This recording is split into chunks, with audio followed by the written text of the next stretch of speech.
Cinema ఎండింగ్లో ఈ greatest love story నిజంగా గట్స్కి హ్యాట్సాప్.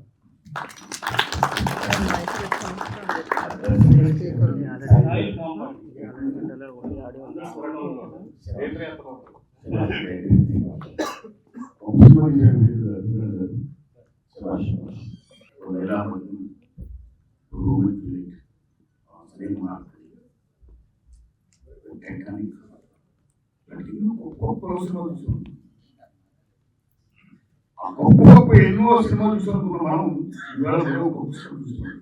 అందులో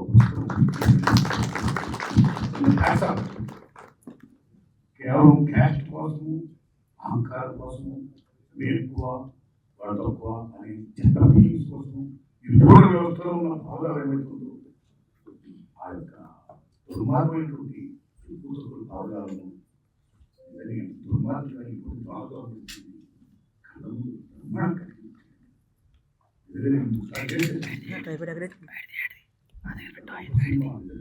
బయటది నా దగ్గర పెట్టి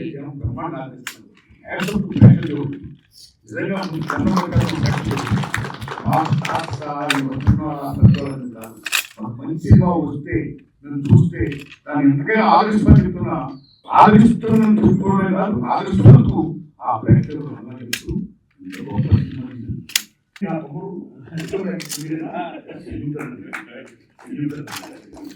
నిజంగా సినిమాలో పృథ్వీరాజ్ కపూర్ ఎంత గొప్ప నటించాడు. ఈ సినిమాలో ఈ బొమ్మను గొప్ప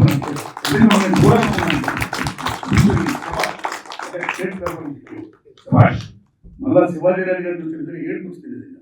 ఎంత ఏడుపుచ్చిందండి. డైలాగ్ ఏం డైలాగ్ అండి, డైలాగ్ కూడా ఏం డైలాగ్ అండి.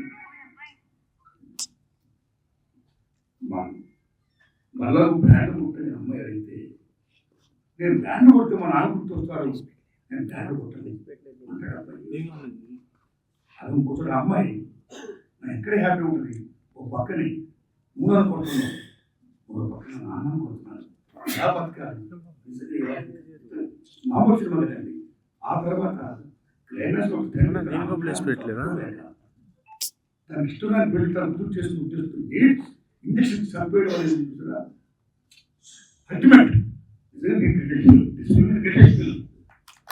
పశ్చాత్తపడి అదే క్యారెక్టర్ పశ్చాత్తపడి నిజంగా చాలా బాగుంది. సినిమా అనేది చాలా బాగుంది. నెల్లు మహాశయుడు అంటాడు, హాల్ చిత్ర పరిశ్రమని నా చేతులకు 6 నెలలు పడిపోయి